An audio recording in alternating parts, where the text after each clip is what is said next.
There are upsets in the fight game, and then there is what Andy Ruiz Jr. did to Anthony Joshua on the weekend, stopping the undefeated heavyweight champion in the 7th to come from nowhere to the top of the boxing tree and blowing the division wide open in the process.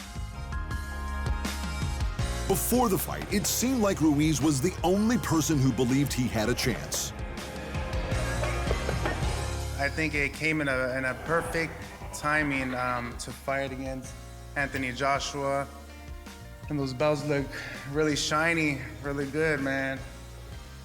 And you know, I'm just ready. I'm ready for June 1st. I'm ready to become the first Mexican heavyweight champion of the world. AJ was as polite and humble as ever, even offering what turned out to be a surprisingly prescient analysis of the danger he faced. I'm glad I'm fighting Ruiz as well, because he will bring out the best in me in terms of his style, you know. He uses attributes well, comes forward off the line. His left hook is one of his best punches. It's hurt a lot of people. People who had made fun of the challenger's apparent deficits in the physique department had plenty to snicker at when Ruiz tipped the scales at 268 pounds. He was in stark contrast to the famously chiseled Joshua, who came in a shade under 248. Everything was going to plan in the 3rd round of the fight as Joshua landed a combo to put Ruiz down for the first time in his career. That's crazy that happened, right? Man, that was my first time in the canvas. And when I was in the canvas, I was like, whoa, what the hell just happened? But I had to get him back, you know? I had to get him back. I think that's when the Mexican blood in me and the Mexican warrior that I have, I had to return the favor.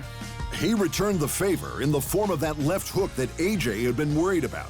Joshua went down once and then a second time before the round finished, rallied to make it to the 7th, but 2 more knockdowns had the ref calling the fight.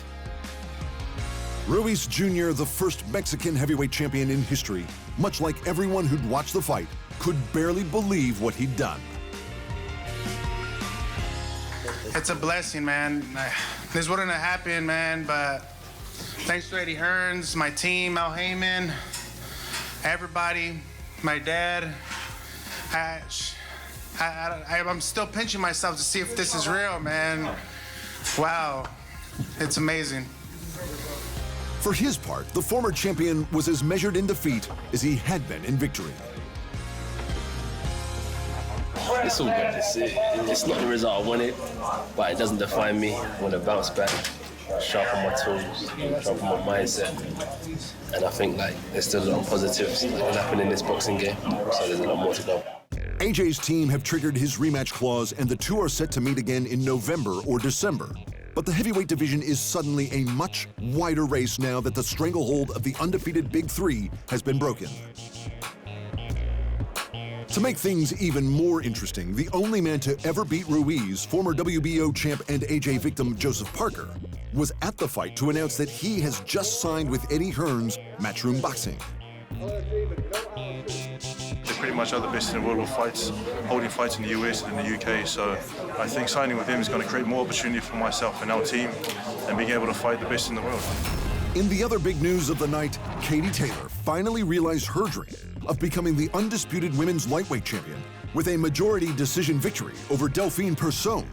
But it wasn't easy. Persoon walked forward swinging for the entire fight as Taylor attempted to stop her with crisp combination work. Both women landed regularly, and Taylor was definitely pushed, but the judges saw it for the Olympic champion, just.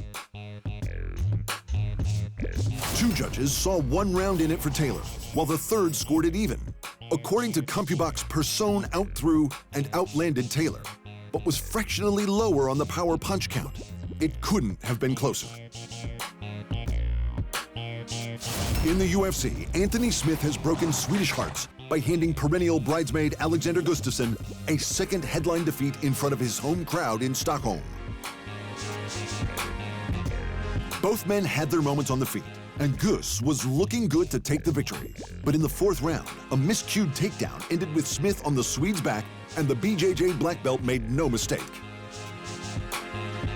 The show is over, guys, a visibly upset Alexander Gustafsson said after the fight before laying his gloves on the cage floor in the now universal sign of UFC retirement.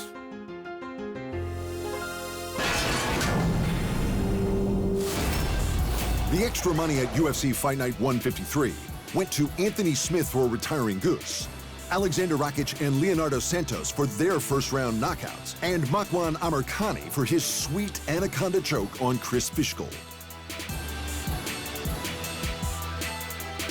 And in the other boxing title fight of the night at MSG, Callum Smith stamped his dominance on the super middleweight division with an emphatic knockout of Hassan Ndam in the third before calling out middleweight king Canelo Alvarez.